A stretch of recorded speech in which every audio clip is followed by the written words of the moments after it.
നമസ്കാരം. BJP-ക്കാർക്ക് ചിലപ്പോൾ ഇത് വലിയ തിരിച്ചടിയായി തോന്നിയേക്കാം.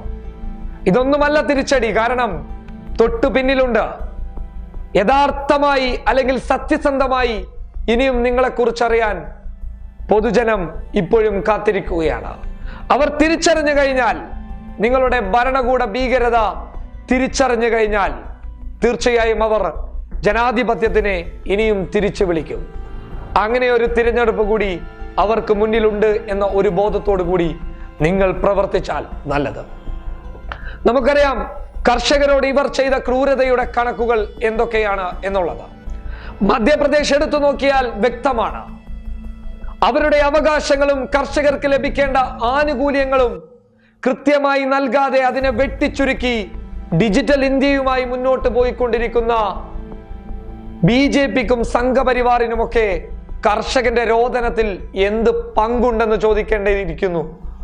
കാരണം അത്തരത്തിലുള്ള വലിയ ദ്രോഹങ്ങളാണ് അവർ കർഷകരോട് ചെയ്തിട്ടുള്ളത്.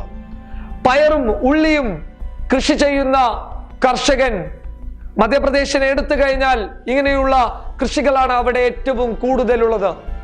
അത്തരത്തിലുള്ള കർഷകരോട് മധ്യപ്രദേശിന്റെ മുഖ്യമന്ത്രി ശിവരാജ് ചൗഹാൻ അടക്കമുള്ളവർ ചെയ്തത് എത്രത്തോളം വലിയ ക്രൂരതയാണെന്നുള്ളത് നമ്മൾ കണ്ടതാണ്. ഒടുവിൽ ഭരണകൂട ഭീകരതയ്ക്കെതിരെ അവർ പ്രതിഷേധവുമായി തെരുവിലിറങ്ങിയപ്പോൾ പോലീസിനെ കൊണ്ട് അവരെ നേരിടിച്ചു. ഒടുവിൽ തോക്കുകൊണ്ട് അവരെ നേരിടിച്ചു. അവർക്ക് നേരെ വെടിയുണ്ടകൾ ഉയർത്താൻ നിങ്ങൾ ശബ്ദിച്ചു. അതിനൊക്കെ പ്രത്യുപകാരമായാണ് അവർ ഈ തിരിച്ചടി മധ്യപ്രദേശിൽ നിങ്ങൾക്ക് നൽകിയിട്ടുള്ളത്.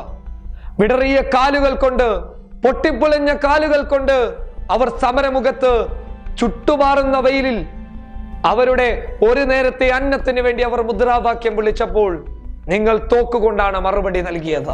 അവർ തിരിച്ചു മറുപടി നൽകിയത് വോട്ട് കൊണ്ടാണ്.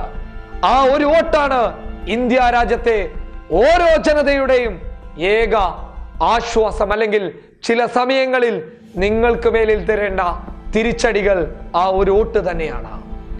തിരിച്ചു വരാം. UP-യിലേക്കും നിങ്ങൾക്ക് കാത്തിരിക്കാം.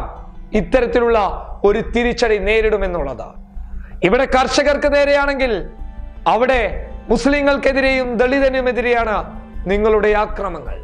മുസ്ലിമിനെയും ദളിതനെയും ഒതുക്കാൻ, അവരെ ഇല്ലാതാക്കാൻ ശ്രമിച്ചവർക്കൊക്കെ കാലം, ചരിത്രം മറുപടി പറയാതെ പോയിട്ടില്ല. അടുത്തത് UP-യിലായിരിക്കും നിങ്ങൾക്ക് ശക്തമായ തിരിച്ചടി പൊതുജനം നൽകാൻ പോകുന്നത്. EVM-ൽ നിങ്ങൾക്കിനി തട്ടിപ്പ് നടത്താൻ സാധിക്കില്ല. കാരണം EVM-നെ ഇനി നോക്കാൻ കോൺഗ്രസിന്റെയും മറ്റുള്ള പ്രതിപക്ഷ പാർട്ടികളുടെയും ചുണക്കുട്ടികൾ അവിടെ തയ്യാറായി നിന്നിട്ടുണ്ട്. ഭോപ്പാൽ നിങ്ങൾക്ക് ഓർമ്മയുണ്ടെങ്കിൽ ആ ഓർമ്മ മനസ്സിൽ വെച്ചാൽ ഇനിയെങ്കിലും ജനാധിപത്യപരമായി ജനങ്ങൾക്ക് വേണ്ടി ഭരിക്കാൻ തയ്യാറായാൽ ചിലപ്പോൾ ഒരു വോട്ടെങ്കിലും മനസ്സറിഞ്ഞ് ജനങ്ങൾ നിങ്ങൾക്ക് നൽകിയേക്കാം. News desk public Kerala.